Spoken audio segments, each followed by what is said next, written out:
క్రీస్తునందు ప్రియులు దేవుని పిల్లలైన మీ అందరికీ కూడా క్రీస్తు నామములో శుభాభివందనాలు తెలియజేసుకుంటున్నాను. మారని మనిషిపై దేవుని ఆయుధాలు అనే ఈ ఆలోచనాత్మకమైన సందేశాత్మకమైన దేవుని మనస్సుతో నిండిన ఈ సభలు పిల్లలు ఎంతగానో కష్టపడ్డారు. ఇప్పటి వరకు వారి యొక్క శ్రమను మీరు చూశారు. అందులో ఎక్కువ మంది నాకు చిన్నపిల్లలే కనబడ్డారు. Very good. చిన్ననాటి నుండి దేవుని పనిలో వారు ఎదగటం అది నిజంగా వారికి శ్రేయస్కరం. అలాగున్న తల్లిదండ్రులు, సంఘ నాయకులు పిల్లలను పెంచటం అనేది అది నిజంగా అవసరమైన, పరలోకపు తండ్రి సంతోషించే ఒక ఉన్నతమైన ప్రక్రియ. ఎందుకంటే భూమి మీద ఉన్న మనుషులందరిపైన దేవుడు ఎన్నో ఆశలు, కలలు పెట్టుకున్నాడు. మనం పిల్లల కనకముందే మన గర్భంలో వాళ్ళు ఎదుగుతున్నప్పుడే వాళ్ళ పేరు ఏం పెడితే బాగుంటుంది అనే ఆలోచనలో తల్లిదండ్రులు ఉంటారు. అమ్మాయి అయితే ఏం పేరు పెట్టాలి, అబ్బాయి అయితే ఏం పేరు పెట్టాలి. అలాగే పట్టణాల్లో అయితే వాళ్ళని ఎటువంటి బడులలో వాళ్ళని అడ్మిట్ చేయాలి, ఎలాంటి గొప్ప చదువులు వాళ్ళు చదివించాలి, తమ కలలను పంచేవాళ్ళుగా ఎలా వాళ్ళని మలచాలి. ఇలా ఎన్నో కలలు పిల్లల మీద కంటూ ఉంటారు. ఇది మీకిచ్చిన, మీరు కన్నా మీ పిల్లల మీద మీకుండే ప్రణాళిక, ఆలోచన అయితే పరలోకపు తండ్రి కూడా భూమి మీద కోట్ల మందిగా విస్తరించిన వారందరూ దేవుని పిల్లలే. మరి వాళ్ళందరి మీద దేవుడికి ప్రణాళిక లేదు అని మీరు అనుకుంటున్నారా? ఎటువంటి ఉద్దేశము దేవునికి లేదు అని మీరు అనుకుంటున్నారా? ఉందరా. మీలో ఒక్కొక్కరి మీద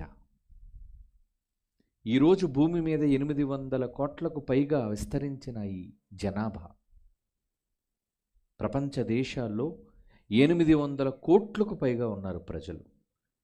వారిలో ప్రతి ఒక్కొక్కరి మీద దేవుడు ఎన్నో ఆశలు పెట్టుకున్నాడు. తెలుసా మీకు? నిజమండి.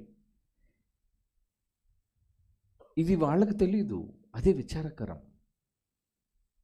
ఎందుకు పుట్టారో, ఎవరి కొరకు జన్మించారు, ఎవరి కొరకు బ్రతకాలో అన్నది తెలియకుండానే మానవ సమాజం కన్నుమూస్తుంది. ఇది దేవునికి తీరని బాధను మిగులుస్తుందర్రా. ఎందుకంటే మనం పుట్టక మునుపే మన ఏం పనులు చేయాలో అన్నది ఆయన రాసుకున్నాడు. మరలా చెప్తాను, మనం పుట్టక మునుపే మనం ఏ పనులు చేయాలో, మంచి పనులు, అవి దేవుడు తన గ్రంథములో రాసుకున్నాడండి. మన పుట్టుక కోసం రాసుకున్నాడు మనం పుట్టినప్పుడు. కానీ అసలు మనకు జన్మ జరగనప్పుడు, మనకి జీవితం ఆరంభం కానప్పుడు, అసలు తల్లి గర్భంలోనే మనం ఆరంభం కానప్పుడు కూడా దేవుడు ఎన్నో గొప్ప కార్యక్రమాలు, ఒక్కొక్కరు మీలో భూమి మీద పుట్టి తన కొరకు ఏ గొప్ప పనులు చేయాలనేది దేవుడు రాసుకున్నాడు. నమ్ముతారా ఈ మాట? నమ్మాలి. ఎందుకంటే బైబిల్ ఏం చెప్తుందో, ఎందుకంటే బైబిల్ కదా ఆయన మనస్సులోని మాటల్ని బైబిల్ మాటలుగా రాయించాడు. చూద్దాం అందులో ఏముందో.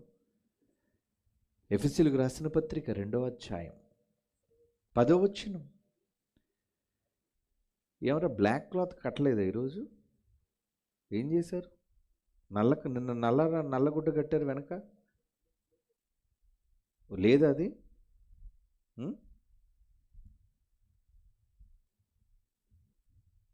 దేవుని పిల్లలారా,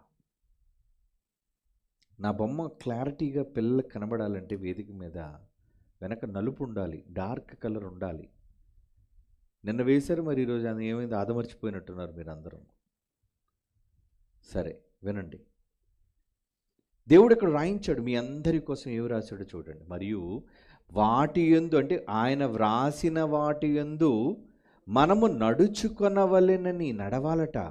ఆయన వ్రాసిన వాటి ప్రకారంగా మనం నడవాలని దేవుడు ముందుగా సిద్ధపరిచిన సత్క్రియలను చేయుటకై ముందుగా ఏం సిద్ధపరిచాడు? సత్క్రియలు, మంచి పనులు. మీ అందరి కోసం ఎన్నో మంచి పనులు దేవుడు రాయించాడట. రాశాడా?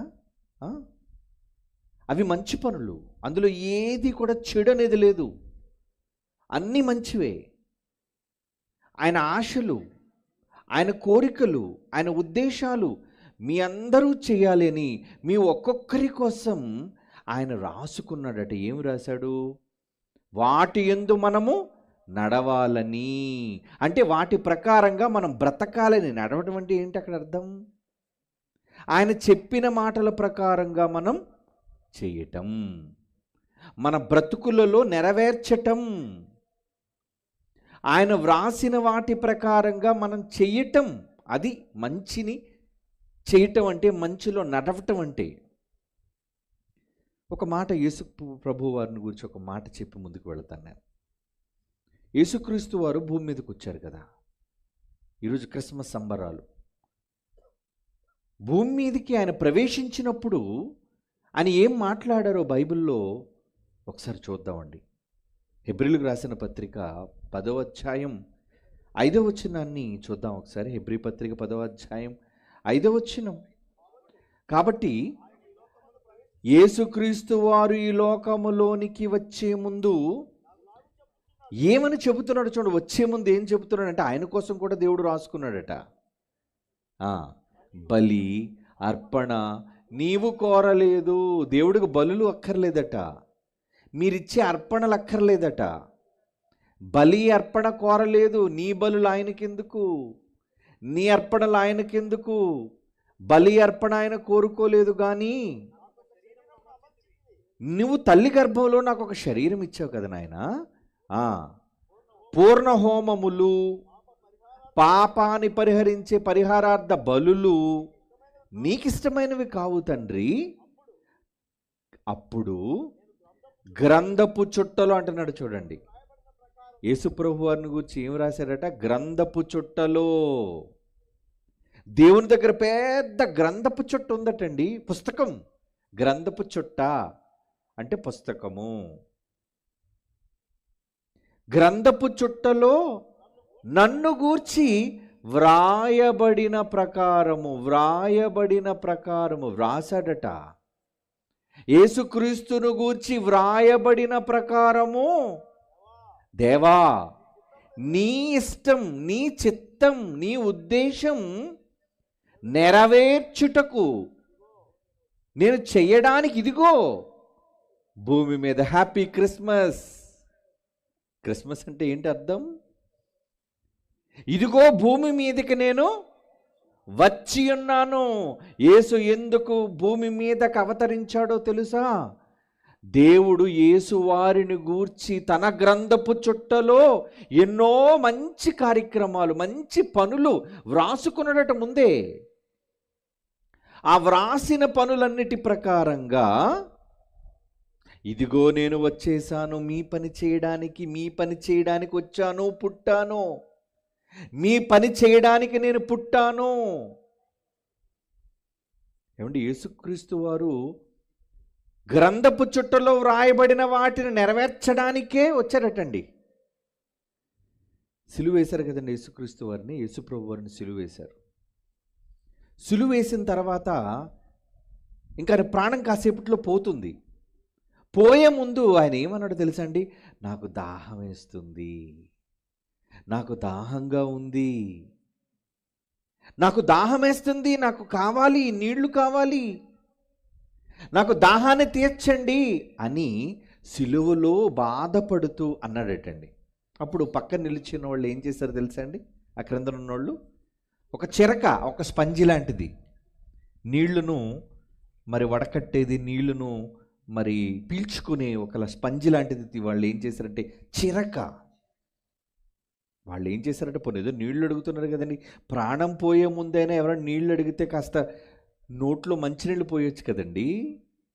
వాళ్ళు చేదు చిరక, ఒక చేదు నీళ్లను కలిపి అందులో ఆ గుడ్డను ముంచి దాన్ని హిస్సోపు గుచ్చి, ఏమండి మరి పైన ఉన్నాడు కదా, సిలువలో ఉన్నాడు కదా, పాపం యేసు ప్రభు వారు ఆ పాపం దాహంతో ఆ చేదు నీళ్లు ఆయనకి ఇవ్వగానే, ఎందుకంటే పైకి వెళ్ళి గ్లాస్తో ఇవ్వలేరు కదండి, ఆయనేమో ఎత్తులో ఉన్నాడు కనుక నీళ్లను, ఆ చేదు నీళ్ళు, మళ్ళీ మంచినీళ్ళు కూడా కాదు, చేదు నీళ్ళలో దాన్ని ముంచి దాన్ని కర్ర లాంటి దాన్ని పొడవాయిట్ దానికి చుట్టి ఆయన నోటికి అద్దిస్తే పాపం దాన్ని ఆయన ఏం చేశారంటండి, అలా నోటితో అద్దుకున్నాడటండి. యేసుప్రభు వారు నోటితో అద్దుకుని వెంటనే ఏమన్నాడు తెలుసా? బైబిల్లో రాయబడింది, చూస్తారా మాట? యోహాను సువార్త, జాగ్రత్తగా వినండి ఈ మాట, జాగ్రత్తగా వినండి. తండ్రి వ్రాసిన మాట, యోహాను సువార్త 19వ అధ్యాయం 28. యోహాను సువార్త 19వ అధ్యాయం 28వ వచనం. అటు తరువాత సమస్తమును అప్పటికి సమాప్తమైనదని యేసు ఎరిగి, లేఖనము నెరవేరునట్లు దేవుడు నన్ను గూర్చి వ్రాసుకున్నాడే, లేఖనములో గ్రంథపు చుట్టలో నన్ను గూర్చి వ్రాయబడిన ప్రకారం, ఇందాక హెబ్రీ పత్రికలో చదివారే, నన్ను గూర్చి వ్రాయబడిన ప్రకారము నేను చేయడానికి కదా వచ్చాను, కనుక లేఖనము నెరవేరునట్లు నేను దప్పిగొనుచున్నాను. ఇంతకీ లేఖనంలో ఎక్కడుంది ఈ మాట? ఏమండి చూస్తారు ఒకసారి ఆ మాట ఎక్కడుందో? ఇది యోహాను సువార్తలో యేసుప్రభు వారు చెబుతున్న మాట. కానీ ఈ మాట ఎప్పుడు రాయబడిందో తెలుసండి? యేసుక్రీస్తు వారు పుట్టక మునుపు సుమారు 1000 సంవత్సరాల క్రితం, క్రీస్తు పుట్టక 1000 సంవత్సరాలకు ముందే కీర్తన గ్రంథములో రాయబడిందండి. ఏంటి ఆ మాట? 69వ కీర్తన 21, 69వ కీర్తనలోని 21వ వచనం. చేదును నాకు ఆహారముగా పెట్టిరి, నాకు దప్పి అయినప్పుడు, దాహం వేస్తున్నప్పుడు చిరకను నాకు త్రాగనిచ్చిరి. చిరక ఏమండి, ఎప్పుడో క్రీస్తు పూర్వం రాయబడిన మాట యేసుప్రభు వారు గుర్తుందా? గుర్తుంది. ఆయన పుట్టాక వాక్యంలో చూశాడు ఆయన, ఇది నన్ను గురించి దేవుడు రాశాడు. చేదు చిరక నాకు ఇచ్చారు, దాహం అన్నప్పుడు, దప్పిగొన్నప్పుడు నాకు చిరకనిచ్చారు. మరి ఈ మాట నెరవేరాలి కదా, నెరవేర్చడానికే కదా నేను భూమి మీదకి వచ్చాను, నెరవేర్చడానికే నా జన్మ భూమి మీద జరిగింది కనుక. ఇప్పుడు రండి యోహాను సువార్తకి ఏమంటున్నాడు? అటు తరువాత కొంచెం పైకి చదవండి. యేసుప్రభువు ఏమడిగారు? నేను దప్పిగొనుచున్నాను, దాహం వేస్తుంది. ఎన్నో వచ్చినది? 28వ వచనం. నేను దప్పిగొనుచున్నాను అని చెప్పాడట. అప్పుడు చిరకతో నిండి ఉన్న, చిరక అనే పదం ఉంది చూడండి అక్కడ, చిరకతో నిండి ఉన్న ఒక పాత్ర అక్కడ పెట్టి ఉండెను గనుక వారు స్పంజి చిరకతో నింపి హిస్సోపు పుడకకు తగిలించి ఆయన నోటికి అందించిరి. ఇదే మాటలు అక్కడ ఉన్నాయి చూడండి కీర్తన గ్రంథంలో. ఇదే మాటలు, చిరక త్రాగనిచ్చారు నాకు దాహం వేస్తే. అంటే ఇంతకు యేసుప్రభు వారు దాహం వేసి అడగలేదు ఆయన. బాగా వినండి, యేసుక్రీస్తు వారికి దాహం వేసి నాకు ఇవ్వండి అనలేదు. ఇప్పుడు చదవండి కింద మాట, 28వ వచనం, యోహాను సువార్త 19వ అధ్యాయం 28వ వచనం. లేఖనము కీర్తన గ్రంథములో నన్ను గూర్చి వ్రాయబడిన దేవుడు రాసిన మాటను నెరవేర్చాలి గనుక నేను దప్పిగొనుచున్నాను. దాహమవుతుంది, నాకు దాహమవుతుంది. లేఖనము నెరవేరునట్లు చెప్పాడటండి. ఎంత మంచి కొడుకండి! తండ్రి వ్రాసిన వాటి ప్రకారంగా చేసి భూమి మీద కన్ను మూసిన ఒక గొప్ప తనయుడండి యేసుక్రీస్తు వారు. యేసుక్రీస్తు వారు ఎంత గొప్ప కొడుకండి. వ్రాసిన వాటి ప్రకారంగా. ఏమండి, కొంతమంది పిల్లలు ఉంటారండి, అమ్మా నాన్నలు చెప్పిన మాటను జవదాటరండి వాళ్ళు. అమ్మా నాన్న ఏది చెబితే, ఏమండి, ఒకవేళ స్నేహితులు పెద్దవాళ్ళు అయిన తర్వాత మనం బయటికి వెళ్దాం వస్తావా అని ఎదిగినప్పుడు, కళాశాలలో వాళ్ళు చదువుతున్నప్పుడు మగవాళ్ళు కానీ ఆడపిల్లలు కానీ అడిగినప్పుడు, చూడు నేను కాలేజీకి తప్ప నేను ఎక్కడికి వెళ్ళను, ఎందుకంటే మా అమ్మా నాన్న ఒప్పుకోరు. పర్లేదులే, మీ అమ్మా నాన్న చూస్తారా ఏంటి, వచ్చేద్దాంలే, టైం కల్లా వచ్చేద్దాం, కాలేజీ విడిచిపెట్టే టైంకి నువ్వు ఇంట్లో ఉంటావు కదా, ఎవరికి తెలియదులే అని చెప్పినప్పుడు, ఏయ్ 4 వాయించండి వీళ్ళకి, పండు దూరంగా పండు అందరూ. దేవుని పిల్లలారా, నిజంగా పిల్లలు వాళ్ళు ఏమంటారు తెలుసండి, రే మా అమ్మగారు మా నాన్నగారు తెలిస్తే వాళ్ళు చాలా బాధపడతారా. రాలేక కాదు, నాకు వాళ్ళ మాట దాటి రావటం నాకు ఇష్టం లేదు. ఎంత మంచి పిల్లలండి వాళ్ళు, ఎంత మంచి పిల్లలు. అలాంటి పిల్లలండి ముద్దు బిడ్డలు అంటారు, ముద్దు బిడ్డలు. అవునా? మీరు మరి ముద్దు బిడ్డలా లేదా గుద్దే బిడ్డలా మీరు? అలాంటి పిల్లల్ని చూస్తే ముద్దు పెట్టుకోవాలనిపిస్తుంది. మా నాన్న వాడొక పనికిరానోడు, మా అమ్మ చాలే అది నాకు చెప్పింది కానీ పదా ఎక్కడికి రమ్మంటే అక్కడికి వస్తాను, నాకు వాళ్ళతో సంబంధం ఏముంది అని అనుకునే పిల్లలు కూడా ఉన్నారండి సమాజంలో. అమ్మా నాన్నను లెక్క చెయ్యని పిల్లలు, తల్లిదండ్రుల మాటను వినని పిల్లలు, అవిధేయులైన పిల్లలు కూడా చాలామంది ఉంటారండి. వాళ్ళని చూస్తే ఏమనిపిస్తుంది, ముద్దు పెట్టాలనిపిస్తుందా, 4 గుద్దులు గుద్దాలనిపిస్తుంది. వాళ్ళకి ముద్దేంటి? పిల్లలు అనగానే తల్లిదండ్రులకు విధేయత చూపించే వాళ్ళుగా ఉండాలి. తండ్రి చెప్పిన మాటలు, తల్లి చెప్పిన మాటలు జవదాటని వారుగా ఉండాలి. ఏమండి, పాపం నాన్నేమో మంచి సంబంధం చూసి అమ్మాయికి పెళ్లి చేద్దామని మంచి ఆశతో తండ్రి ఉంటాడు కదండి, తల్లి కానీ. ఈలోపు ఎవరినో బాయ్ ఫ్రెండ్ని తీసుకొని వచ్చింది అనుకోండి, ఎవరు కూతురు వచ్చి ఏమనాలి, చూడు నాన్న నేను అతను లవ్ చేస్తున్నాను, నువ్వు మర్యాదగా పెళ్లి చేస్తా చెయ్యి, లేదంటే నేను పారిపోతాను అన్నదనుకోండి. ఆహా, ఎంత గొప్ప విధేయురాలేని కుమార్తె అండి. ఏమండి, కొడుకు వచ్చి చూడు నాన్న పెళ్లి చేస్తే చేసావు, లేదంటే నా గర్ల్ ఫ్రెండ్ని తీసుకొని నేను వెళ్ళిపోతాను, లేచిపోతాను ఇక్కడి నుంచి అన్నాడు అనుకో. తల్లిదండ్రుల మనస్సు ఎంత బాధ. చిన్నప్పటి నుంచి నిన్ను ఒడిలో పెట్టుకొని గుండెల మీద పెట్టుకొని పెంచి పెద్ద చేశారే ప్రేమతో. వాళ్ళకి ఆకలి వేసినా వాళ్ళ ఆకలి చంపుకొని నీ కోరికలు తీర్చడానికి ఎన్ని అవసరతలు తీర్చారండి. కొన్ని సందర్భాలు తల్లిదండ్రులు కడుపు కట్టుకుంటారండి. పేదవాళ్ళం కదండి, మంచి మాంసం కూర ఉండారు అనుకోండి ఇంట్లోని, పిల్లలందరూ ఆవురావురు అంటుంటారు. ఎందుకంటే రోజు మద్దు మాంసాలు తినేటంత డబ్బు మన దగ్గర లేకపోవచ్చు. అప్పుడు తల్లి ఏం చేస్తా తెలుసా, పిల్లలు తెలియక అమ్మ ఇంకా కొంచెం కూరై, అమ్మ ఇంకా కొంచెం కూరై, చాలా బాగుంది అని అంటున్నప్పుడు ఏం చేస్తుందండి తల్లి? ఏం చేస్తుంది? నిజంగా పిల్లల కోసం ప్రేమించే తల్లి, వేసుకోండి ఆయన వేసుకోండి అంటే తనకు ఉందో లేదో అన్నది కూడా ఆలోచించకుండా ముందు పిల్లల ఆకలి తీరాలి, వేసుకోండి ఆయన వేసుకోండి. అమ్మ నీకుందా అని అడిగారు అనుకోండి, ఒకళ్ళు తెలిసి కూడా పిల్లలు అమ్మ నీకుందంటే నాకు ఉందలేరా మీరు తినండి. ప్రేమ అండి, ప్రేమ.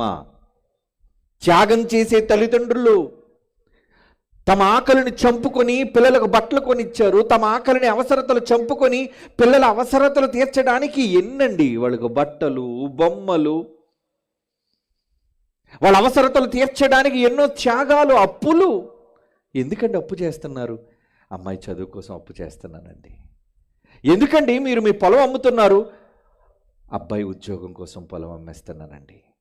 ఒక పొలం రావాలి అంటే ఎంత కష్టం, ధనాన్ని సంపాదించాలంటే ఎంత కష్టం.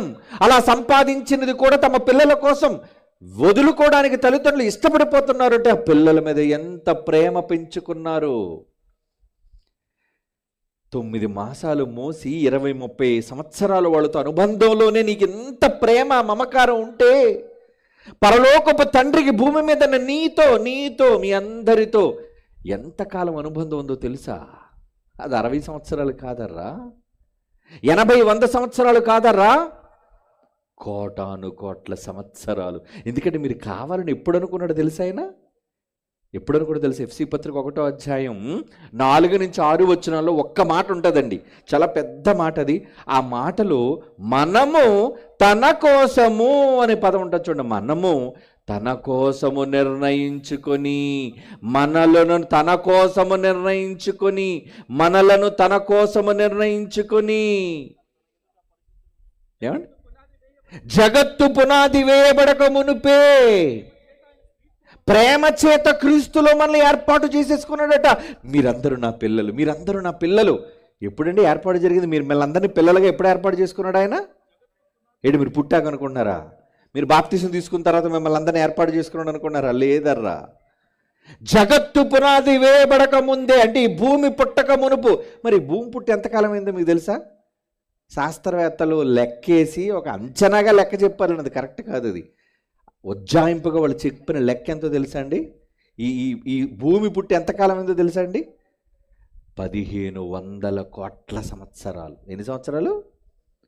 1500 కోట్ల. అసలు 1500 సంవత్సరాలే బతకం మనం. 1500 కోట్లు అంటే ఒక కోట్లో ఎన్ని లక్షలు ఉంటాయి? 100 లక్షల కోటి అండి. అవునా?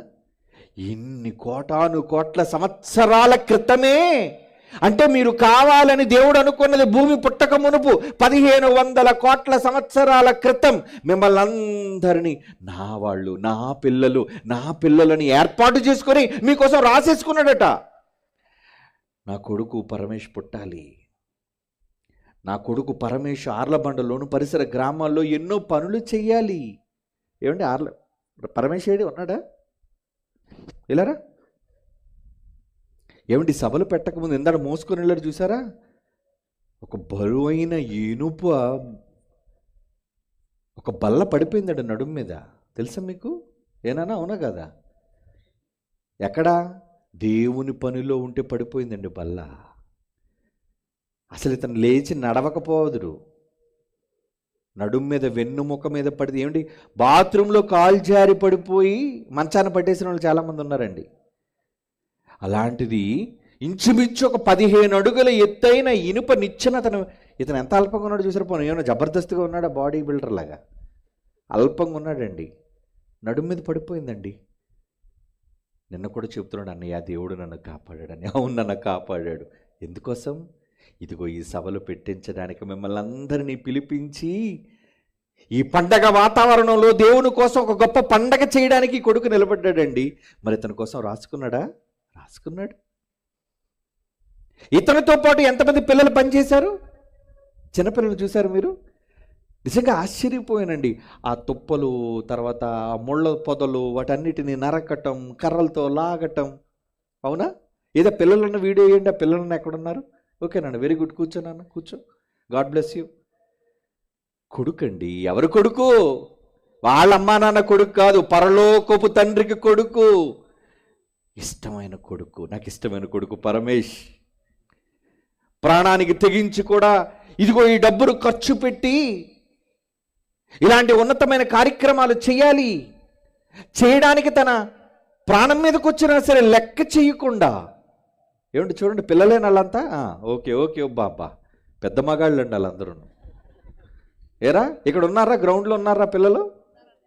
ఉన్నారట. ఏదో ఒకసారి రండి, ఉంటే రండిరా, మిమ్మల్ని చూపించాలనుకుంటాను. రండి, అది కూడా అక్కడక్కడక్కడ లేచారు. ఇలా రండి, త్వరగా వచ్చేయండి కొడుకులారా, త్వరగా వచ్చేయండి. ఏమండి, అందులో ఆడపిల్లలు ఉన్నారు, మగపిల్లలు. వాళ్ళకి ఏం అవసరం అండి? ఏం అవసరం అండి? చిన్నప్పటి నుంచి, చిన్ననాటి నుంచి ఎవరి పనిది? ఎవరి పని? పరలోకపు తండ్రి పని. అవునా? ఎంతమంది ఉన్నారండి పిల్లల సైన్యం. Very good, very good, very good. చూడాలిరా, మిమ్మల్ని చూడాలి, ఈ ప్రపంచం చూడాలి మిమ్మల్ని. మిమ్మల్ని చూచి సిగ్గుపడాలి. ఏంటా సిగ్గు?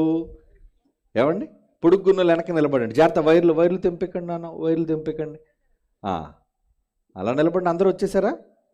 చూపించిన అందరిని ఒకసారి చూపించు. ఎరా, మీలో 12 సంవత్సరాల వయసు వాళ్ళు ఎవరో చేతులు ఎత్తంటారా? 12 సంవత్సరాలు.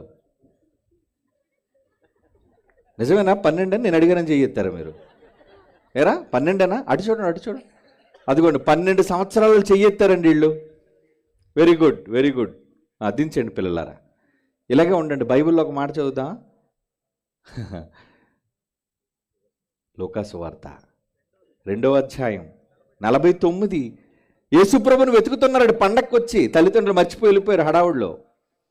వెళ్ళిపోయి 2 రోజులు అయిపోయిన తర్వాత వెతుక్కుంటూ తిరిగి వచ్చి, ఏమి నాయన ఇలా చేసావేంట్రా, ఇక్కడ ఉండిపోయావేంటి యేసు అని అడిగితే మరియమ్మతో యోసేపుతో ఆయన అంటున్న మాట చూడండి. మీరేలమ్మా నన్ను వెతుకుతున్నారు? మరియమ్మ, నన్నెందుకు వెతుకుతున్నావు? నేను నా తండ్రి పనుల మీద ఉండవలనని మీరెరుగారా? అప్పటికి అతని వయసు ఎంతో తెలుసండి? ఆ పై భాగం చదవండి. ఎన్నో వచ్చిన అది 40. ముందు వచ్చిన చదవండి. 42వ వచనంలో అతని వయసు రాయబడింది. యేసుప్రభు వారి వయసు రాయబడింది ఎంతదా? ఆయన 12 ఏళ్ల వాడైనప్పుడు. అంటే ఇప్పుడు చేతులు ఎత్తారండి వీళ్ళు. ఇప్పుడు మిగతా వాళ్ళందరూ వీళ్ళకన్నా చిన్నోళ్ళే, అవునా? 12 సంవత్సరాలు ఉన్న వాళ్ళందరూ ఇప్పుడు చెయ్యెత్తారండి. ఇక మిగతా చిన్నోళ్ళే 12, 10, 8, 9 వీళ్ళందరూ ఉన్నారండి.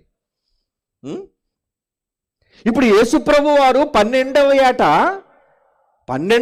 ఎవరి పని మీద ఉన్నాడండి? 49వ వచనంలో మీరేలా నన్ను వెతుకుచున్నారు? నేను నా తండ్రి పనుల మీద ఉండవలనని మీరు ఎరుగరా?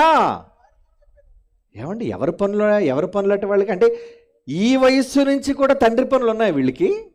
చెప్పండి, ఈ వయసులో కూడా తండ్రి పనులు ఉన్నాయా? మీరేమంటారు? అసలు పట్టణాల్లో ఉన్న పిల్లలైతే అసలు పనే చేయరండి. అమ్మో, నా కొడుకు చేతులతో పని చేస్తే చేతులకు అందిపోతాయండి. కష్టమైన పనులు నా కొడుకు నా కూతురు చేయకూడదు. అల్లారు ముద్దుగా పెంచుకున్నాను. నువ్వు పెంచుకున్నావులే అల్లారు ముద్దుగా. మరి దేవుడు కూడా నిన్ను అల్లారు ముద్దుగా పెంచుకున్నాడు. యేసుప్రభువును కూడా అల్లారు ముద్దుగా పెంచుకున్నాడు. మరి చేతులకు మేకులు వేశారు, ఏమండి? కాళ్ళకి గాయాలైపోయి ఒంటి నిండా కొరడా దెబ్బలు, పిడిగుద్దులు, అవమానాలు. మరి ఆయన శరీరం అంతా కూడా చాలా దారుణంగా మారిపోయింది కదండి. ఏంటండి ఈ చిన్నపిల్లలు చిన్న వయస్సులో తండ్రి పనులను చేయాలని వాళ్ళు తల్లిదండ్రులు వీళ్ళు పంపించడం గొప్ప విషయం. వీళ్ళ వెనకాత నుండి పరమేశ్వర నాయకుడిగా ఉండి వీళ్ళతో పనులు చేయించడం గొప్ప విషయం. అంటే పెద్దలు పని చేయని పని దొంగలతో ఇప్పుడు చెప్తున్నాడు చూడండి.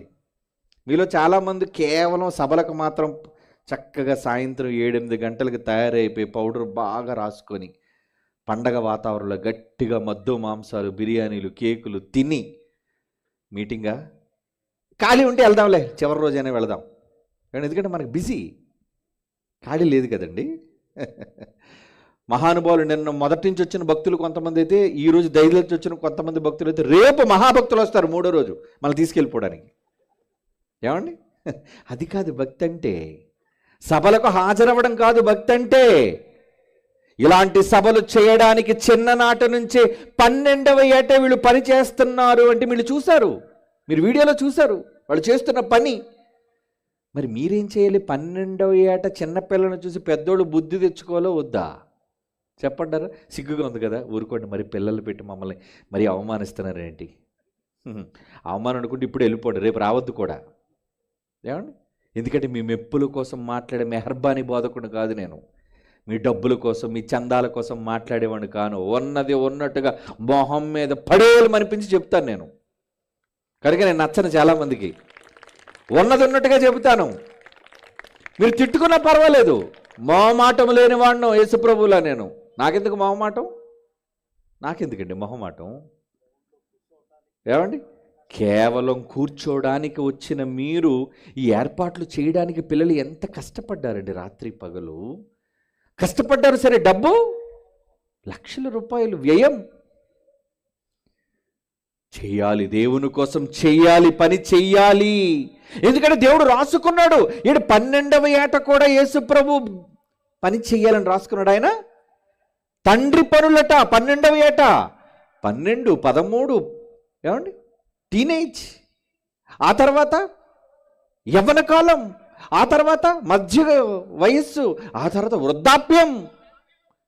వృద్ధాప్యమైనా సరే దేవుని పనిలో మీరు ఉండాలి. Okay my children, God bless you రా మిమ్మల్ని అందరినీ. ఓకే, మిమ్మల్ని కన్న తల్లిదండ్రులు వాళ్ళు నిజంగా గొప్పోళ్ళు.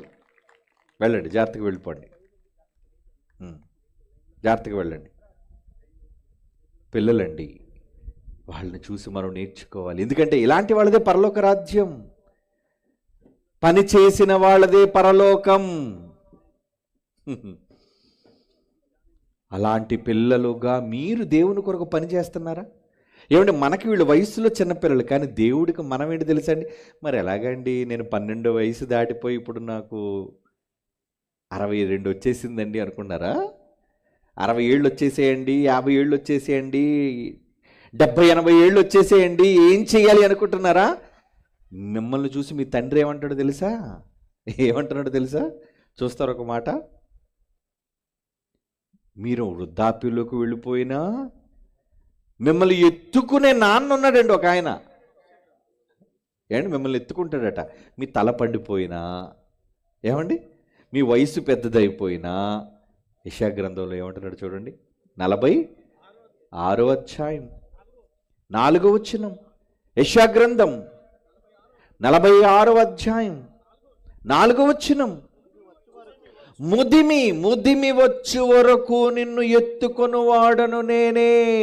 అబ్బా, ఎంత గొప్ప తండ్రి అండి, ఎంత మంచి తండ్రి అండి మనకి. వృద్ధాప్యం వచ్చిన ముదిమి వచ్చు వరకు నిన్ను ఎత్తుకుంటాడట.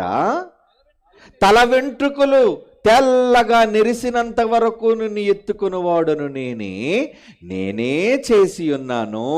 చంక పెట్టుకుని వాడను నేనే, నిన్ను ఎత్తుకొనుచు రక్షించువాడను నేనే. ఎవరంటున్నారు అనుకుంటున్నారు ఈ మాట? మనందరి డాడీ అండి, తండ్రి. మనందరికీ జన్మనిచ్చిన పరలోకపు తండ్రి ఈ ప్రపంచాన్ని తిప్పుతున్నాడే మహాశక్తి చేత. సూర్యుడు అందుకే వెలుగుతున్నాడు, భూమి అందుకే తిరుగుతుంది, నేల అందుకే పండుతుంది, వర్షం అందుకే కురుస్తుంది. ఇంత మహాశక్తితో ఈ విశ్వాన్ని పరిభ్రమింపజేస్తున్న ఆయన నిన్ను ఎత్తుకుంటానంటున్నాడండి. ఎంత గొప్ప భాగ్యం అండి నిజంగా. దేవుడు ఎత్తుకోవడం ఏంటంటే, దేవుడు ఎత్తుకుంటాడా? ఎత్తుకుంటాడు. ఎప్పుడు నువ్వు ఆయన పనిలో ఉన్నప్పుడు. నువ్వు ఆయన పని కోసం చిన్న వయస్సు అనక, వృద్ధాప్యం అనకుండా, చలనక, ఎండనక, వాననక చూడకుండా కష్టపడి పని చేస్తావే, నిన్ను చూస్తున్నాడు ఆయన. వెరీ గుడ్, వెరీ గుడ్ నాన్న, వెరీ గుడ్ అమ్మా. ఈ వయసులో కూడా నా కోసం పని చేస్తున్నావు తల్లి. సువార్త, దేవుని పని, నా పని. నిజంగా సువార్త ప్రకటించే వాళ్ళ ఏం చూస్తారో తెలుసండి, ఆయన ముందడు పాదాలు చూస్తాడటండి. మీలో ఎంతమంది గ్రామాల్లోనికి వెళుతున్నారో, లేదా ఎంతమంది ఇలాంటి సువార్త సభలను నిర్వహించడానికి కష్టపడి ఒళ్ళు వంచి చెమటోడ్చి పని చేస్తున్నారో, ధనాన్ని ఇస్తున్నారో, వాళ్ళందరూ కష్టజీవులే, మర్చిపోకండి. ఈ లైట్లు వెలగడానికి కష్టం ఉంది, ఈ మైకులు పలకడానికి కష్టం ఉంది, ఈ తెర మీద బొమ్మ కనబడడానికి వెనక కష్టం ఉంది. ఏమండి, మీ అందరికీ అన్నం పెట్టడం వెనక కష్టం ఉంది, కష్టం. అలా కష్టపడిన వాళ్ళందరినీ చూచి వాళ్ళు కాళ్ళ కోసం మాట్లాడుతున్నాడు చూడండి దేవుడు. సువార్త, నన్ను గూర్చిన మంచి మాటలు చెప్పడానికి ఎవరైతే సువార్తను ప్రకటించడానికి వెళతారో వాళ్ళ పాదాల కోసం ఏమంటున్నాడు చూడండి బైబిల్లో. అపోస్తలుడైన పౌలు రోమీయులకు రాస్తున్న పత్రిక అండి, 10వ అధ్యాయం 15వ వచనం. రోమాపత్రిక 10వ అధ్యాయం 15వ వచనం. ప్రకటించువారు పంపబడని ఎడల ఎట్లు ప్రకటించుదురు? ఇందు నిమిత్తమై ఎవరైతే ఈ ప్రకటించడానికి, ఈ మాటలు వినిపించడానికి కష్టపడుతున్నారో, ఉత్తమమైనవి మనిషి మార్పుకై దేవుని ఆయుధాలు, ఇది ఉత్తమమైన దేవుని జ్ఞానపు మాటలు వినిపించే సభలు, ఇలా ఉత్తమమైన వాటిని గూర్చి సువార్త ప్రకటించువారు పాదములు ఎంతో సుందరమైనవి. సుందరం అటండి, సుందరం. అబ్బా, మీ పాదాలు ఎంత అందంగా ఉన్నాయి నాయన. చిన్నప్పుడు మన పిల్లలు వాళ్ళు నెలలు పిల్లలుగా ఉంటారు కదండి. 8వ నెల, 9వ నెల, 3వ నెల, 4వ నెల, చివరికి వాళ్ళకు 1 సంవత్సరం 2 సంవత్సరాలు వచ్చి అప్పుడే బుడిబుడి నడుగులు వేస్తున్నా వాళ్ళు పడుకున్న తర్వాత వాళ్ళ పాదాలు తీసుకుని ముద్దు పెట్టుకుంటామండి చాలామంది. మీరు పెట్టుకున్నారా? నేను పెట్టుకున్నాను చాలాసార్లు. ఎందుకంటే మన పిల్లలు వాళ్ళ పాదాలు ఒక్కసారి మన కళ్ళ మీద పెట్టుకుంటాం మనం. ఎందుకంటే చాలా మృదువైన పాదాలు, లేత పాదాలు. ఆ పాదాలు ఎంతో అందంగా మనకు కనబడతాయి. నా బంగారు తల్లి పాదాలు, నా బంగారు కొడుకు పాదాలు ఇవి. దేవుడు కూడా మనుష్యులు భూమి మీద ఉన్న మీ పాదాలను చూసి ఏమంటాడు తెలుసా? సుందరమయ్యా, నీ పాదాలు అందం ఆయన, నీ పాదాలు ఎంత అందంగా ఉన్నాయి తల్లి. ఏమండి, చిన్నప్పుడు మన ఆడబిడ్డ మూడేళ్ళు 2 ఏళ్ళు అయినప్పుడు చిన్న మువ్వలు పట్టీలు కొంటారు. దాని చుట్టూ పట్టీలు కొట్టుకుని గల్లు గల్లు మనకు అది నడుస్తుంటే దాని పాదాలు చూసి ఎంతో మురిసిపోతాం మనం. అవునా? దేవుడు కూడా ఎప్పుడు మనల్ని చూసి మురిసిపోతాడు. మనం అంత చిన్నపిల్లం కాదు కదా, మనంతా ఎదిగిపోయాం, పెద్దవాళ్ళం అయిపోయాం, వయసు వచ్చేసింది మనకి.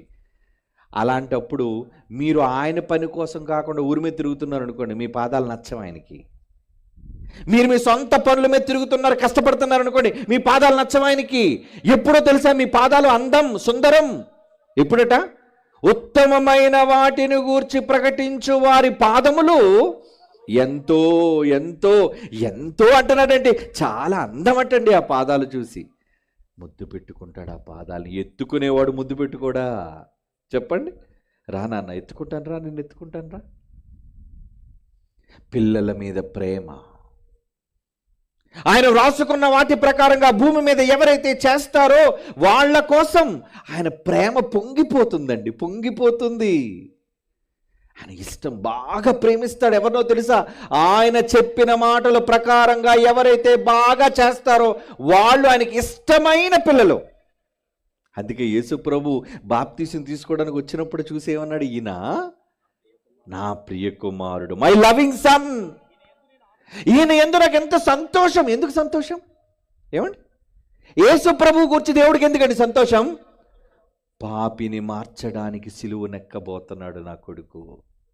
ఈ సమాజాన్ని అంతటినీ కూడా నా దగ్గరకు తీసుకుని రావడం కోసం తన ప్రాణాన్ని త్యాగం చేయబోతున్నాడు ఈ కొడుకు. అందుకే పుట్టాడు, సిలువను భరించబోతున్నాడు, రక్తాన్ని కార్చబోతున్నాడు, దెబ్బల భుజాన మోయబోతున్నాడు, అవమానాలు ఎదుర్కోబోతున్నాడు, అనేక మందిని నా దగ్గరకు తీసుకుని రాబోతున్నాడు. నా నిజమైన కుమారుడు, నాకిష్టమైన ప్రియ కుమారుడు.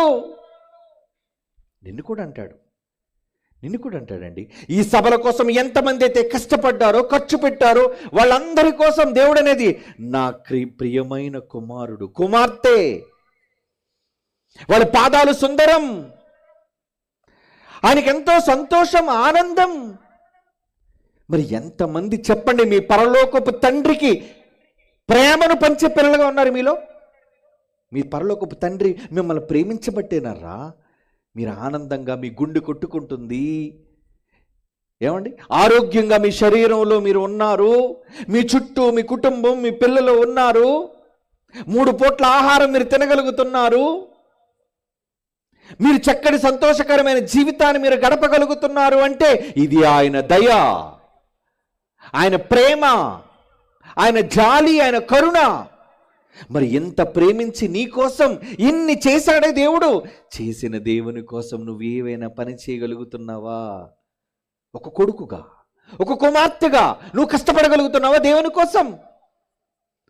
అలా నువ్వు కష్టపడితే నువ్వు పడే చిన్న కష్టం కూడా ఎంతో గొప్పదండి, ఎంతో గొప్పది.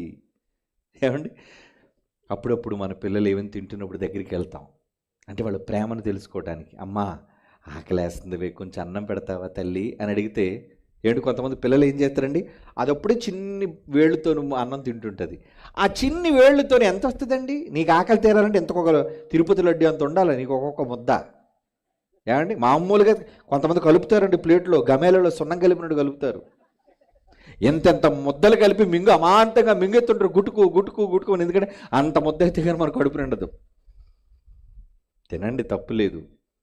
కానీ ఇక్కడ ప్రేమ దగ్గరికి వచ్చేసరికి వాడికి ఎంత ఆకలిగా ఉన్నా ఆ చిన్ని కుమార్తె దగ్గరికి వెళ్ళి, అమ్మ ఆకలేస్తున్నాక అన్నం పెట్టవా నీ చేతితో అంటే, అది ఇలాగ వేల్లో నుంచి ఇంత 2 మెతుకులు చేస్తుందండి బుల్లి చేతితోని, నీ నోటికి అందిస్తుంది. అప్పుడు నువ్వేమనుకుంటావు? బుద్ధుందా పనికి మళ్ళీ దాన్ని 2 మెతుకులు పెడతావా?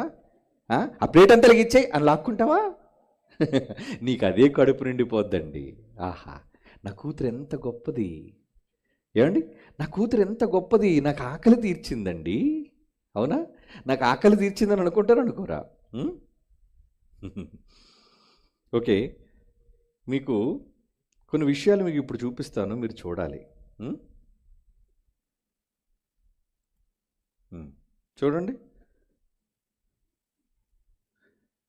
ఓహో, ఎంత పెద్ద ఆవిడండి అమ్మ, నాన్నకు తినిపిస్తుంది. ఏమండి, ఇంతకీ ఆవిడ చేతిలో ఏముంది? ఏముంది? ఏం లేదు. ఆ ప్లేట్లోనే ఏం లేదు. మరి ఈయన ఎందుకు నోరు చాపుకొని ఎల్లబెట్టుకొని అక్కడ ఉన్నాడు? ఏం పెట్టేస్తుందని? ఏమండి, ఆవిడ ఒక ముద్ద తింటుంది, ఈయనకు ఒక వెతికి పెడుతుంది. ఏమండి, ఆ కూతురుని చూసి పొంగిపోడా తండ్రి? చెప్పండి, మీకు ఇలాంటి పిల్లలు కావాలా? మీకు కావాలి, దేవుడికి కూడా ఇలాంటి పిల్లలు కావాలి. ఆయన కోరిక తీర్చే పిల్లలు, ఆయన ప్రేమించే పిల్లలు, ఏమండి, ఆయన ఆకలి తీర్చే పిల్లలు. అబ్బా, నవ్వులేస్తున్నాడు చూడండి, పెద్ద ముద్ద తిన్నట్టు. అవునా? ఇంకోటి చూస్తారా? ఇంకోటి చూడండి. ఇటు నాన్న రాగానే ఎక్కడున్నాడు? ఇటు ఎత్తుక్కుంటూ వెళ్ళిపోవడమే. అబ్బాబ్బాబ్బా, ఇటు నాన్నగారిని కౌగిలించుకోవడమే. ఓహో, ఆ నాన్న ముఖం చూస్తుందండి, మా నాన్న కాదా? ఏంటి, ఇలాంటి సందర్భాలు చూసినప్పుడు మీరు పొంగిపోతారా? పొంగిపోరా? మురిసిపోతారండి.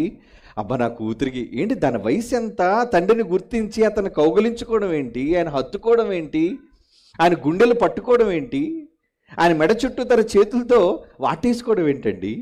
పొంగిపోడా తండ్రి? ఏమండి, ఇంకోటి చూడండి.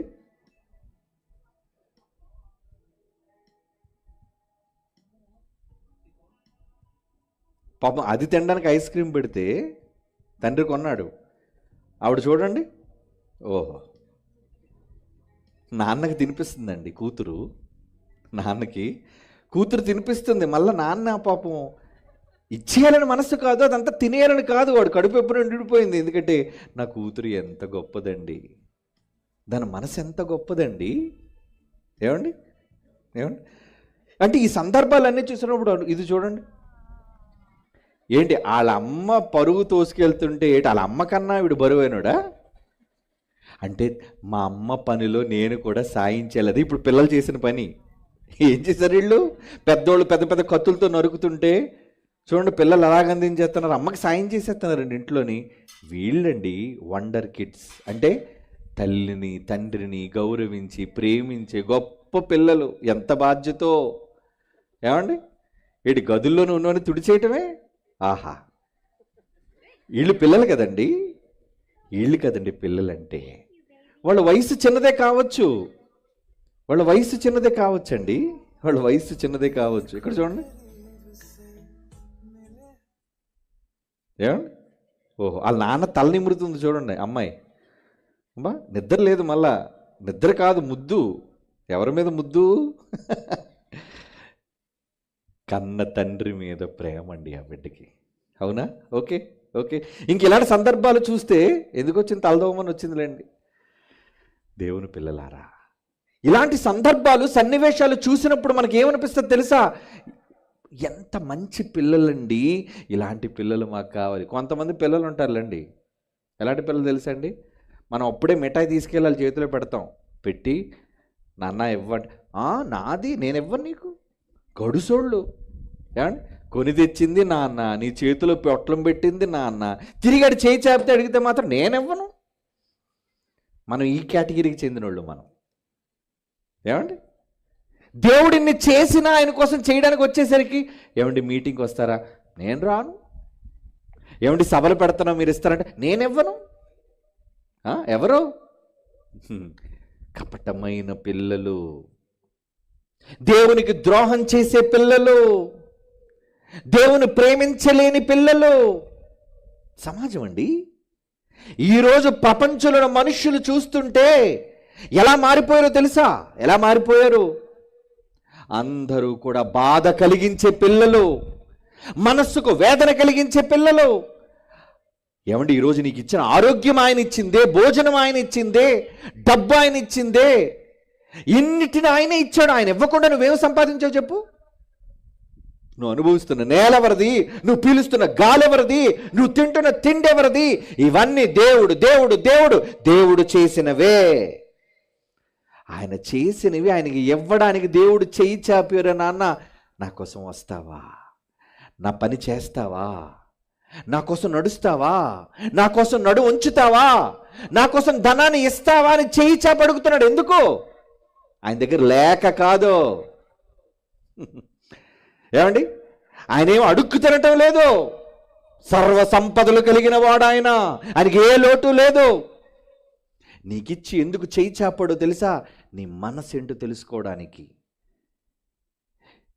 నీ మనస్సులో ఉన్న ప్రేమంతో వెలకట్టడానికి, కొలవడానికి అడిగాడు. వస్తావా, వస్తావా, చేస్తావా అని. కానీ ఈరోజు లోకంలో ఉన్న పిల్లలందరూ ఎలా మారిపోయారో తెలుసా అండి? బహుదారుణంగా మారిపోయారండి. సమాజం చాలా దారుణంగా, ఎలా వ్యతిరేకంగా మారిపోయిందంటే చూద్దామండి. ఆ మాట ఒకసారి చూద్దామా? యెషయా గ్రంథం 1వ అధ్యాయంలో ఏమండి బాధతో అంటున్నాడు చూడండి. 3, 4 వచనాలు, అలాగే 11 నుంచి 16 వచనాలు. యెషయా గ్రంథం చూడండి. అలాంటి పిల్లల కోసం దేవుడు బాధపడిపోతున్నాడు. ఎద్దు తన కామందును ఎరుగును, గాడిద తన సొంత వాని దొడ్డుని తెలుసుకొనును, కానీ ఇశ్రాయేలుకు తెలివి లేదు. నా జనులు యోచింపరు. పాపిష్టి జనమా, దోషభరితమైన ప్రజలారా, దుష్ట సంతానమా, చెరుపు చేయు పిల్లలారా, మీకు శ్రమరా, మీకు శ్రమ. వారు ఎవరిని విసర్జించారట? మీకు జన్మనిచ్చిన తండ్రినైన నన్ను కాదనుకున్నారా మీరు? నన్ను వద్దనుకుంటున్నారా? యెహోవాను విసర్జించారు మీరు. ఇశ్రాయేలు యొక్క పరిశుద్ధ దేవునిని దూషించారు మీరు. ఆయనను విడిచి నన్ను విడిచిపెట్టి వెళ్ళిపోయారా? మీరంతా విడిచిపెట్టి వెళ్ళిపోయారు. బాధపడిపోతున్నాడండి. ఎక్కడికి వెళ్ళిపోయారు? మీ సొంత పనులకు వెళ్ళిపోయారు. ఈరోజు ఎందుకు చాలామంది రాలేదు? ఏమండి, పండగ, ఇలాంటి క్రిస్మస్ పండగలో వండుకొని ఇంటిలో సందడి చేసుకొని, ఏమండి ఊర్లో పెద్ద పెద్ద పండగలు చేసుకొని మేకపోతులను కోసి మనకు మాంసాన్ని పంచుతుంటే, అందరూ సంతోషంగా ఉత్సవాలు చేసుకుంటుంటే, ఇప్పుడు ఈ మాటలు వినడానికి అంత దూరం వెళ్ళాలా? ఆటో కట్టించుకొని, ట్రాక్టర్ కట్టించుకొని, చలిలో ఏమవసరం? అన్నం పెట్టు, వండుకొని తిందాం గట్టిగా. ఎవరు వీళ్ళు? ఎవరండి వీళ్ళు? అది అంటున్నాడు చూడండి. అలాంటి పిల్లల కోసం అంటున్నాడు, నన్ను విసర్జించారు. నా మాటలు ఇక్కడ వినబడుతుంటే మీరు నా దగ్గర రాలేరు కదా.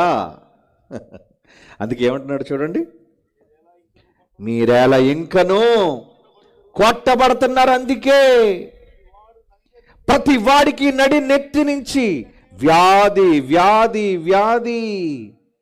ప్రతి వాని గుండె, ఎందుకు మీకు బీపీలు, ఎందుకు మీకు షుగర్లు? గుండె ఎందుకు బలహీనమైపోతుంది? ఏమండి, ఎందుకు బీపీలు వస్తున్నాయి? నీ తండ్రికి బీపీ రప్పిస్తే నీకు బీపీ రాదా? అందుకే వచ్చింది మనుషులకి బీపీ, బ్లడ్ ప్రెషర్. ఏంటి వింత జబ్బు? అందరికీ వయసు అవగానే వచ్చేస్తుంది. వయసే కాదండి, యవ్వన కాలంలో ఉన్న వాళ్ళు కూడా ఇప్పుడు ఈ బ్లడ్ ప్రెషర్ వచ్చేసిందండి. హార్ట్ అటాక్తో చాలామంది యవ్వన కాలంలోనే చచ్చిపోతున్నారండి. గుండె వ్యాధి. దేవుడి దగ్గరికి రావు కదా, దేవుడి కోసం ఆలోచించవు కదా, దేవుడి కోసం పని చెయ్యవు కదా, దేవుని మీద తిరుగుబాటు చేస్తున్నావు కదా. ఏం చేయాలి? అరికాలు మొదలుకొని తల వరకు నీకు స్వస్థత లేదురా, నీకు స్వస్థత లేదు. జబ్బులు జబ్బులు జబ్బులు నీ ఒంటి నిండా. ఎందుకు జబ్బులు? ఇన్ని మాత్రలు మింగుతున్నావు ఎందుకో తెలుసా? జబ్బు మనిషివిరా. ఎక్కడ చూచినా గాయములు, దెబ్బలు, పచ్చి పుళ్ళు. కట్టబడలేదు, పిండబడలేదు అంటున్నాడు చూడండి. ఇక 11వ వచనం చూడండి ఏమంటున్నాడు. అందుకు యెహోవా సెలవిస్తున్నాడు, అలాంటి పిల్లల కోసం తనను పట్టించుకోకుండా అర్ధాంతరంగా విడిచిపెట్టి పోయే పిల్లల కోసం అంటున్నాడు. విస్తారమైన మీ బలులు నాకెందుకురా? బలులు బలులు బలులు బలులు. పండగ చేసుకుంటారా? కోడిని కోసుకుంటారా? కేకులు వండుకుంటారా? ఏమండి, ఈరోజు ప్రపంచం అంతా క్రిస్మస్ సంబరాలు ఏం చేసుకుంటాం చెప్పండి? చెప్పండి, ఏం చేస్తుంది? వండుకోవడం, తినటం, కొత్త బట్టలు వేసుకొని ఊరి మీద తిరగటం, తిన్నది అరిగినంత వరకు గెంతటం, నాట్యం. అంటే యేసు పుట్టాడంటే నువ్వు పండగ అనుకుంటున్నావా? పండగ ఎవరికి పండగ? నువ్వు గెంతడానికి పండగ కాదు, నువ్వు మద్దు మాంసాలతో తినడానికి పండగ కాదు.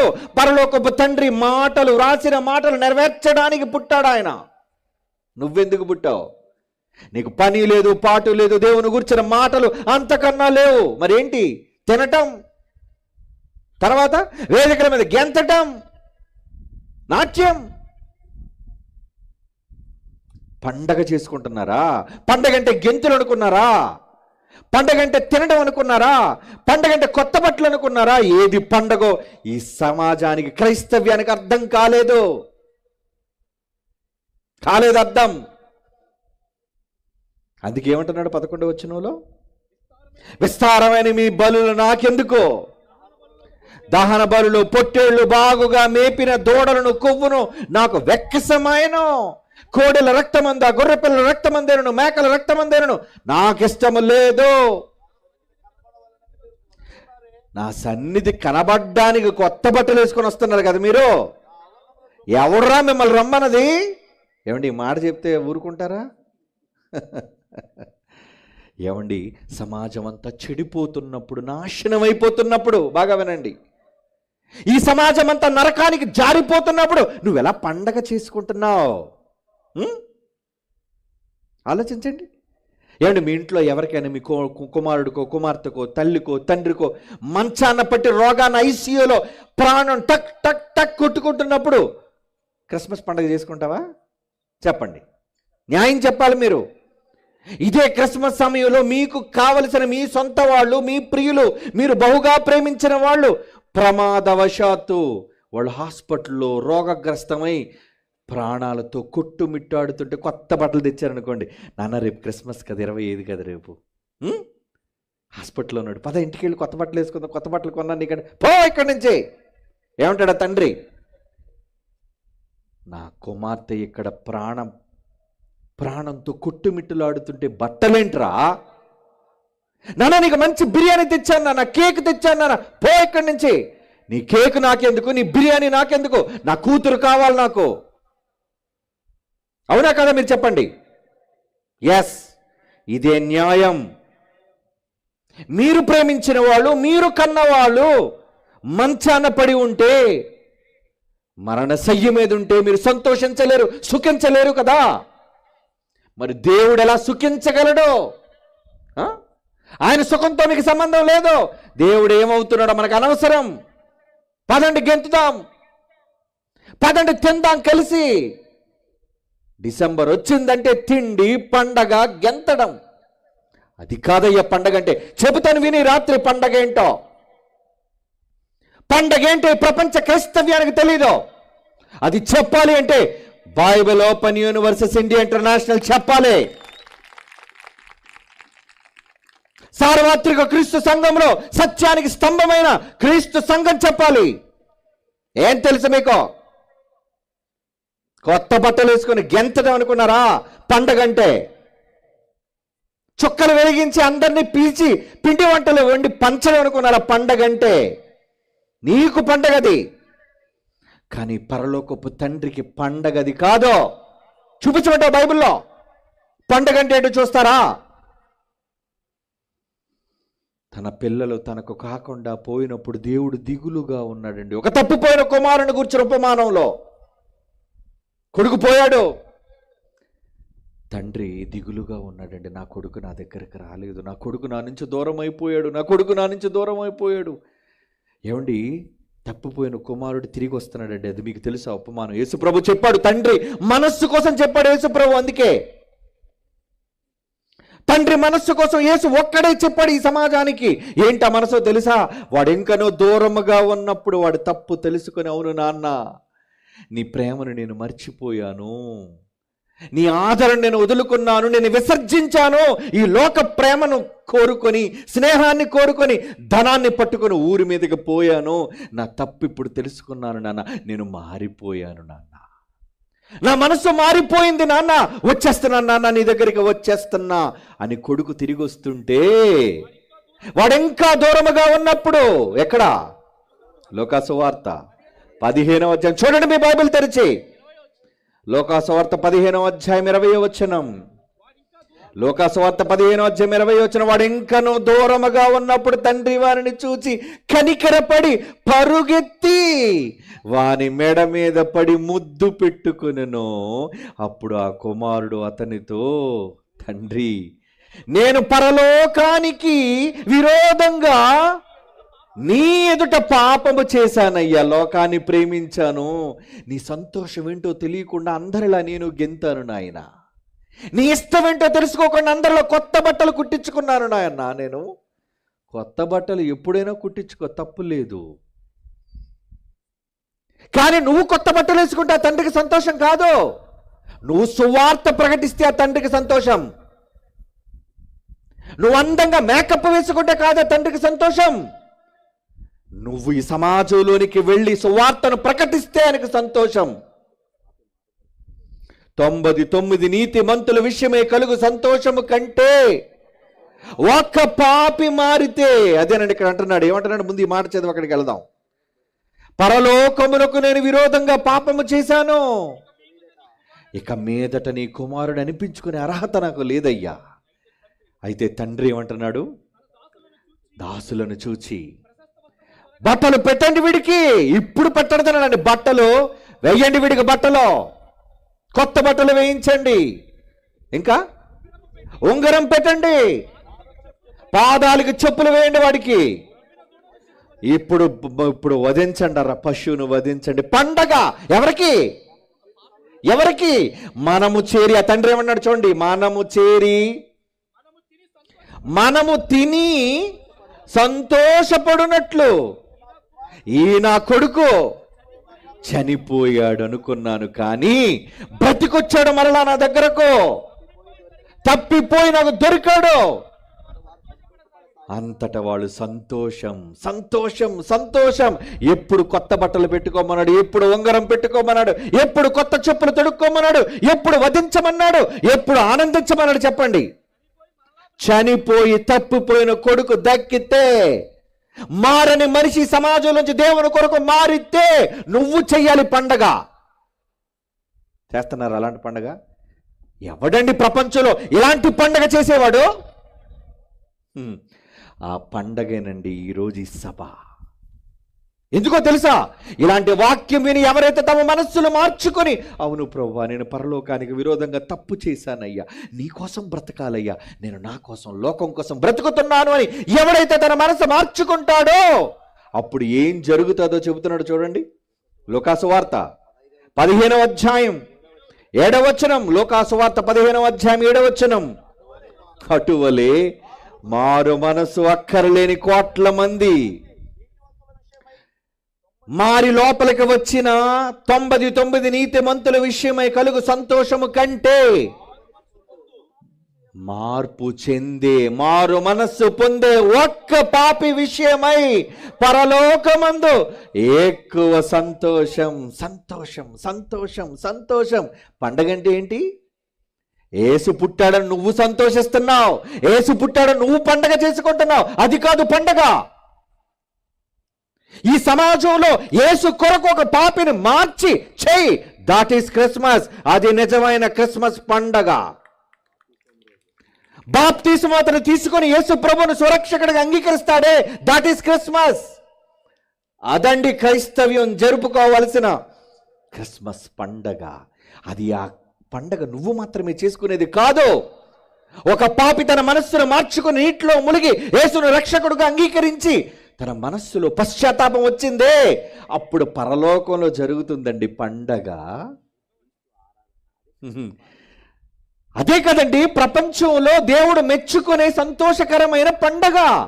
పరలోకంలో దేవుడు తన దూతలు అంటాడు చూడండి. ఇంకా కిందకి వెళితే అదే 15వ అధ్యాయంలో 10వ వచనం. లూకాసు వార్త 15వ అధ్యాయం 10వ వచనం చదవండి.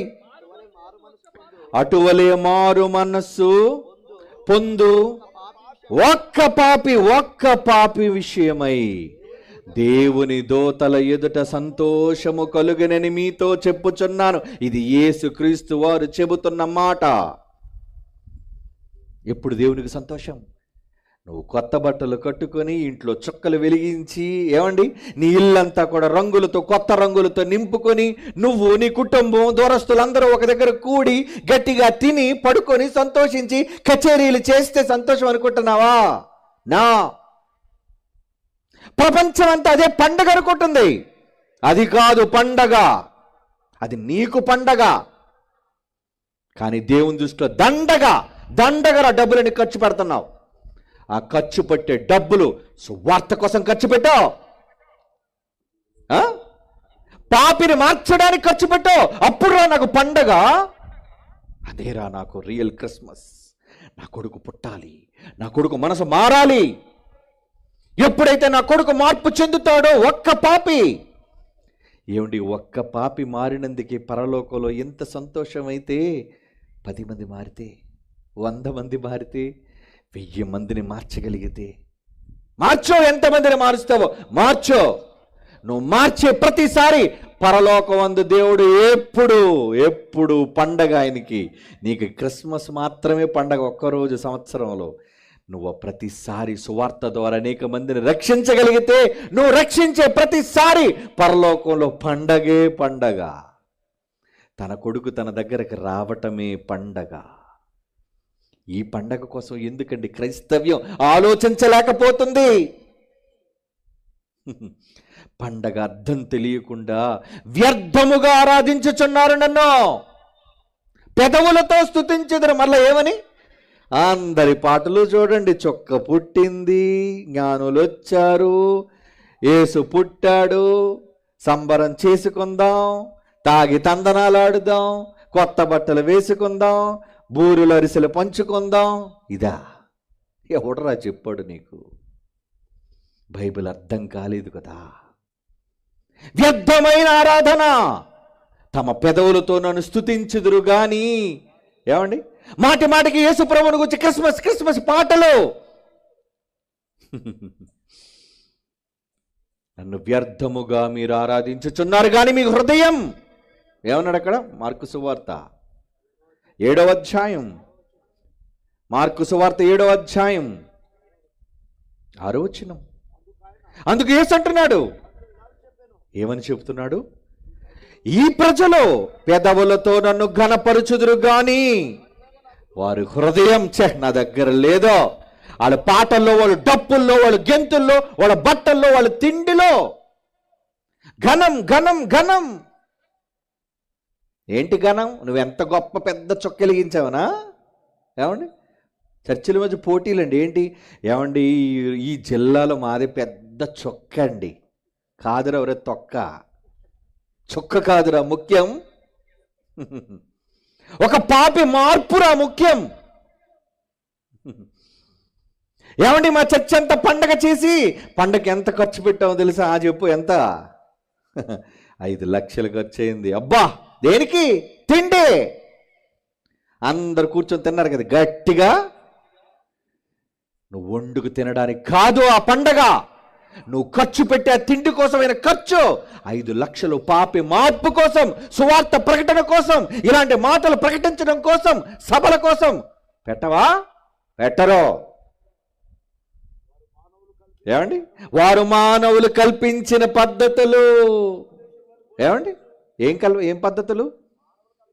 తార వెలిసింది కదా, యేసు పుట్టాడు కదా, జ్ఞానులు వచ్చారు కదా, బహుమతులు తెచ్చారు కదా, మనమంతా గెంతాలి కదా. అది ఎప్పుడూ జరిగిపోయింది అయ్యా. అది ఎప్పుడు జరిగిపోయింది కదా, మళ్ళీ ఇప్పుడు చెప్తావేంటది? ఇప్పుడు జరగాల్సింది ఏంటి? మళ్ళా చొక్క రాదు, మళ్ళా జ్ఞానులు రారు, మళ్ళా యేసు పుట్టలేదు, ఆయన పుట్టి పైకి వెళ్ళిపోయాడు. ఎప్పుడో ఇప్పుడు అనేక మంది దేవుని కొరకు, క్రీస్తుల్లో దేవుని కొరకు మరలా పుట్టాలి. అదే బాప్టిజం. అదండి, వాళ్ళు నక్షత్రంగా వెలగాలి. జీవవాక్యం ముందు ఎవరైతే చేత పట్టుకుంటారో వాళ్ళు జ్యోతులు. చొక్క ఇది కాదు చొక్క, నువ్వే చొక్క, నువ్వే క్రిస్మస్ స్టార్.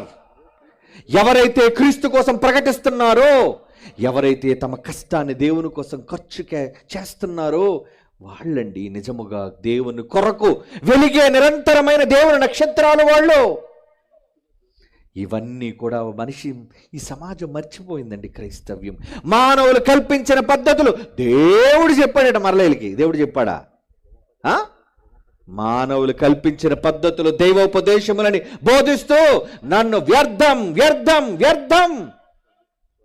అర్థము లేని వ్యర్థమైన ఆరాధనలు చేస్తుంది ఈరోజు క్రైస్తవ్యం. చెప్పిన మాటలు బైబిల్లో ఉన్నది ఉన్నట్టుగా చదివి తెలుసుకోవాలి. ఇలా చెప్పరెవరో. లోకం చేస్తున్నట్టుగా సంతోషం, అది లోకానికి సంతోషం, కానీ దేవునికి ఏ సంతోషం లేదండి. ఎందుకంటే దేవుడు దిగులుగా ఉన్నాడు. ఎవరు వెళతారు నా ప్రజల దగ్గరకు? మారని సమాజం దగ్గరికి వెళ్ళి ఎవరు చెబుతారు? ఎవరు సువార్తను ప్రకటిస్తారు? ఎవరు నా దగ్గరకు పాపిని రక్షించి తీసుకువస్తారు అని ఆయన దిగులుతో కూర్చుంటే, ఇక్కడ నువ్వు కొత్త బట్టలు వేసుకొని దిగులుతో ఉన్న తండ్రిని మర్చిపోయి పక్కన పెట్టి విసర్జించి పండగ చేసుకుంటుంటే, అందుకే అన్నాడు, మీ దహన బలులు నాకు వెక్కసమురా, మీ పండగ ధనాలు నాకు అసహ్యమురా. ఆమోసు గ్రంథం చూడండి ఏమంటున్నాడు. ఆమోసు గ్రంథం 5వ అధ్యాయం 21. ఆమోసు గ్రంథం 5వ అధ్యాయం 21 అండి. ఏమంటున్నాడు చూడండి. తండ్రి యొక్క ఆవేదన అండి ఇది. ఎవరండి తండ్రి మనస్సులోనికి తొంగి చూస్తున్నారు? ఆ రోజు పండగలు చేసుకుని ఇశ్రాయేలుతో దేవుడు ఆదేశించాడు, ఒరే మీరు పండగలు చేసి నన్ను మర్చిపోయారా? మీరు మీ పండగ దినములు నేను అసహ్యించుకొనిచున్నాను, వాటిని నీచమైనవిగా ఎంచుచున్నాను. మీ వ్రత దినములలో కలుగు వాసన నేను ఆఘ్రాణించనల్లను వద్దు. మీరు వండి తీసుకొచ్చి గుడిలో పెట్టేవన్నీ నేను తింటాననుకుంటున్నారా? నాకు ఇష్టం అనుకుంటున్నారా? అవి కాదరా నాకు ఇష్టమైనవి. నాకు ఇష్టమైనది ఏంటో నేను చెప్పాను, నా కొడుకు మాటల్లో చెప్పాను. నాకు నచ్చేవేంటో. ఒక పాపి మారితే నాకు ఇష్టం, తప్పుపోయిన కొడుకు నా దగ్గరకు వస్తే నాకు ఇష్టం, చావునకు లోనైన ఈ సమాజం బ్రతికితే నాకు ఇష్టం. ఇది దేవునికి ఇష్టమైనవి. ఆయనకి ఇష్టమైనవి ఇవ్వకుండా లోకంలో ఏంటండి ఈ క్రైస్తవులు చేస్తున్న విధానం? వద్దర్రా. అందుకే మారని మనిషిపై దేవుని ఆయుధం. ఎందుకు ఆయన ఖడ్గం దుయ్యాలి? ఎందుకు ఈ సమాజం మీద కోపాన్ని రేపుకోవాలి? ఆయన అలా రేపుకోవడానికి కారణం మన ప్రవర్తన. తండ్రి ఇష్టాన్ని తెలిసి కూడా ఇష్టాన్ని చెయ్యకుండా ఉన్నవాళ్ళం. తండ్రికి ఏది సంతోషాన్ని కలిగిస్తుందో తెలుసుకొని కూడా సంతోషాన్ని ఇవ్వలేని అసమర్థులైన పిల్లలంగా ఈరోజు జీవిస్తున్నాం కాదంటారా? ఉదర్రా. దేవుడు ప్రేమించే నమ్మకమైన పిల్లలుగా బ్రతకండి. మీకు జీవితాలను ప్రసాదించిన పరలోకపు తండ్రి కళ్ళల్లోని సంతోషాన్ని, పండగను నింపండి. పాపిని దేవుడి దగ్గరకు తీసుకొని రండర్రా, పొంగిపోతాడు ఆయన. మీరు కొత్త బట్టలు అలంకరించుకుని ఆయన ముందు కనబడ్డానికి వెళ్ళటం కాదు. రేపు రెడీ అయిపోతున్నారు కనబడ్డానికి. కొత్త బట్టలు లేకపోతే ఒప్పుకోం మనం. అందుకే అన్నాడు, ఎవడరా మిమ్మల్ని రమ్మన్నాడు నన్ను చూడడానికి? ఎవడు పిలిచాడు మిమ్మల్ని నా ఆవరణంలో? నా సన్నిధిని కనబడాలని వస్తున్నారు మీరు. వద్దు, రావద్దు. అలా మీరు రావడం నాకు ఇష్టం లేదు. పరలోకపు తండ్రి ఇష్టాన్ని నెరవేర్చే ప్రియమైన పిల్లలుగా ఉందామండి. అనేక మందిని మారుద్దాం. ఈ సమాజం వక్ర మార్గాన్ని వెళ్ళిపోతుంది. అలా మారిపోయి వెళ్ళిపోతున్న ఈ సమాజాన్ని ఎలా కాపాడాలో రేపు ముగింపు సభలో విందాం. కళ్ళు మూసుకొని ప్రార్థన చేసుకుందాం. పరిశుద్ధుడైన తండ్రి దేవా, మీ మనస్సులోని ఆవేదనను మీ పిల్లలకు చెప్పాను. ఈ మాటలు చాలామందికి సహించవు, నచ్చవు. అయినా ఉన్నవి ఉన్నట్టుగా చెప్పడానికి తండ్రి మీ పిల్లలుగా మీ గర్భాన పుట్టాం. మీ నిజమైన సంతోషాన్ని కోరుకునే పిల్లలముగా, మీ ఇష్టాన్ని భూమి మీద ప్రకటిస్తున్న పిల్లలుగా, మీ ఉద్దేశాలను ప్రకటిస్తున్నాం ఈ సభలో. వాళ్ళ హృదయాలను తెరవండి. జీవించే వరకు మీదట మీకు ఇష్టమైన పిల్లలుగా క్రీస్తు కొరకు జీవించులాగున, అనేక మందిని మారు మనస్సు వైపు నడిపించులాగున నీ పిల్లలందరినీ బలపరచండి. పిల్లలు వెళుతున్నారు ఈ చలిలో, చీకట్లో, క్షేమంగా తీసుకుని వెళ్ళి రేపటి దినం మరలా క్షేమంగా మాటలు వినడానికి తీసుకుని రండి. యేసుక్రీస్తు వారి పరిశుద్ధమైన నామంలో ఈ ప్రార్థన వేడుకొనుచున్నాము తండ్రి. ఆమెను. మన తండ్రి అయిన దేవుని ప్రేమ, కుమారులని యేసుక్రీస్తు వారి కృప, పరిశుద్ధాత్మ దేవుని అన్యోన్య సహవాసం సదాకాలం మనందరికీ తోడేండి నడిపించునుగాక. ఆమెన్.